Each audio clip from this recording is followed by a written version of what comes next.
Imagine আপনি একজন human magnet যে কাউকে নিজের প্রতি আকৃষ্ট করার ক্ষমতা রাখে। যখন আপনি কোনো রুমে এন্টার করেন, প্রত্যেকেই আপনার স্পার্ক দ্বারা অবজেসড হয়। আপনার ক্রাশ, গার্লফ্রেন্ড, বয়ফ্রেন্ড 24/7 আপনার কথাই ভাবতে থাকে। Sounds crazy, right? But it is possible. তবে তার আগে একটা ওয়ার্নিং, ডার্ক সাইকোলজি কোনো ম্যাজিক নয়, এটা একটা বিহেভিয়ার যেটা আপনি ওভার দ্য পিরিয়ড নিজের মধ্যে ডেভেলপ করতে পারেন। এর ফলে রিমোট আপনার হাতে থাকবে, যেটা দ্বারা আপনি যে কাউকে কন্ট্রোল করতে পারেন। আজকের এই ভিডিওটিতে 10টি সাইকোলজিক্যাল ট্রিক্স নিয়ে আলোচনা করব, যেটা ইউজ করে আপনি যে কাউকে অবজেস্ট করতে পারেন। নট অনলি দ্যাট, এগুলো ইউজ করার ফলে লোক আপনাকে ইগনোর করা তো দূরের কথা, আপনার লাইফের পার্ট হওয়ার জন্য নিজের 100% এফর্ট দেওয়া শুরু করবে। তাহলে ভিডিওটি শুরু করা যাক। ট্রিক নাম্বার 10, পুশ পুল প্যারাডক্স।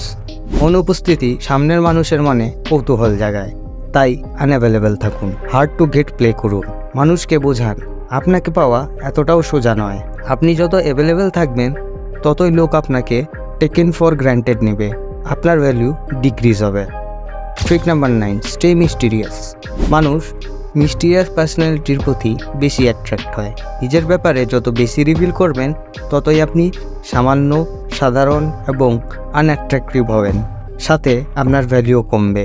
যখন আপনি মিস্টিরিয়াস অ্যাক্ট করবেন, মানুষ আপনার ব্যাপারে কেবলমাত্র গেস করতে পারবে। তারা ফিগার আউট করার চেষ্টা করবে অ্যাকচুয়ালি আপনি কেমন, বাট অলওয়েজ একটা ধোঁয়ার মতো থেকে যাবে এবং আপনার প্রতি ইন্টারেস্টেড ফিল করবে। Trick number 8, posture power up.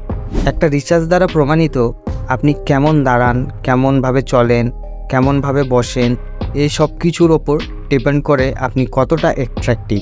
অর্থাৎ আপনার পোশ্চার আপনার অ্যাট্রাকটিভনেসকে শো করে। তাই নিজের অ্যাট্রাকটিভনেসকে বুস্ট করতে একটা গুড পোশ্চার অলওয়েজ মেনটেন করে রাখুন। পারলে জিম জয়েন করুন, বডিকে গুড শেপ দিন। Trick number 7, name game.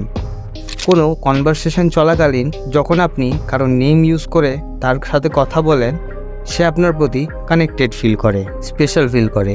Psychologically এটা প্রমাণিত। আমরা হিউম্যান বিংস আমাদের নিজেদের নাম শুনতে সবচেয়ে বেশি পছন্দ করি। So always remember names and play name game. Trick number 6, talk therapy. আপনার ভিতরে যে হিডেন থেরাপিস্ট রয়েছে সেটাকে বের করুন। মানুষের মধ্যে রয়েছে অ্যাটেনশনের খিদে। তাই নিজের যদি একটা গুড ইমপ্রেশন ক্রিয়েট করতে চান, তাহলে সামনের মানুষকে কোশ্চেন করুন এবং তার উত্তর অ্যাটেনশনের সাথে শুনুন। তাকে বলতে দিন। মানুষ নিজের ব্যাপারে বলতে ভালোবাসে। আপনি যদি একটা লিসনার হন, অলরেডি সে আপনার প্রতি অবজেসড হবে। Trick number 5, touchy tango. নিজের ফার্স্ট ইমপ্রেশনকে যদি মেমোরেবল বানাতে চান, যদি চান সামনের মানুষ আপনার প্রতি অ্যাট্রাক্ট হোক, তাহলে এই টাচি ট্যাঙ্গো ট্রিকটি ইউজ করতে পারেন। This could be side hug, handshake or slightly tapping their hand. এটা আপনার ইম্প্যাথিকে শো করে। অবশ্যই রেসপেক্টফুলি এবং সামনের মানুষের পারমিশন নিয়ে এই ট্রিকটি ইউজ করবেন। Trick number 4, the Benjamin Franklin bait. এই ট্রিকটি সিম্পল বাট এক্সট্রিমলি পাওয়ারফুল। যখন কেউ আপনাকে ডিসলাইক করে আর আপনি চান সে আপনাকে লাইক করুক, সেই ক্ষেত্রে এই ট্রিকটি ইউজ করুন। তার কাছে একটা ছোট ফেভার চান। এটা আপনার ওয়েয়ার্ড মনে হতে পারে, বাট এটার পিছনে একটা সাইকোলজি রয়েছে। সে যখন কোনো হেল্প করবে, যতই ছোট হোক না কেন, এটার থ্রু আপনাকে একটা পজিটিভ পার্সন হিসাবে দেখবে। আপনার প্রতি তার পারসেপশন চেঞ্জ হয়ে যাবে। সে ভাবতে থাকবে আপনি একজন হাম্বল person. Trick number 3, eye contact tango. আপনি যাকে পছন্দ করেন তার সাথে সবসময় আই কন্ট্যাক্ট মেনটেন করে কথা বলুন। এটা একটা গেম চেঞ্জিং ট্রিক। সে হতবাক হবে এবং আপনার প্রতি অ্যাট্রাক্ট ফিল করবে। তবে বেশি তাকিয়ে নিজেকে ক্রিপি প্রমাণ করাবেন না। Trick number 2, positivity potion. আপনি যদি চান কেউ আপনার প্রতি এক্সট্রিম অবজেসড হোক, তাহলে তার লাইফে সানশাইন হন, পজিটিভিটি স্প্রেড করুন। They will be definitely fall for you.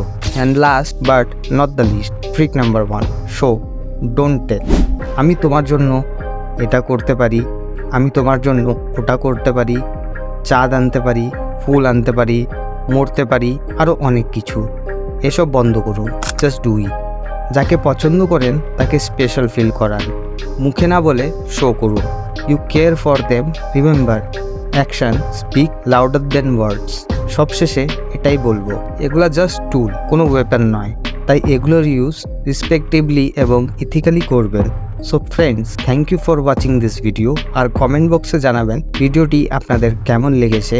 R do subscribe for more videos.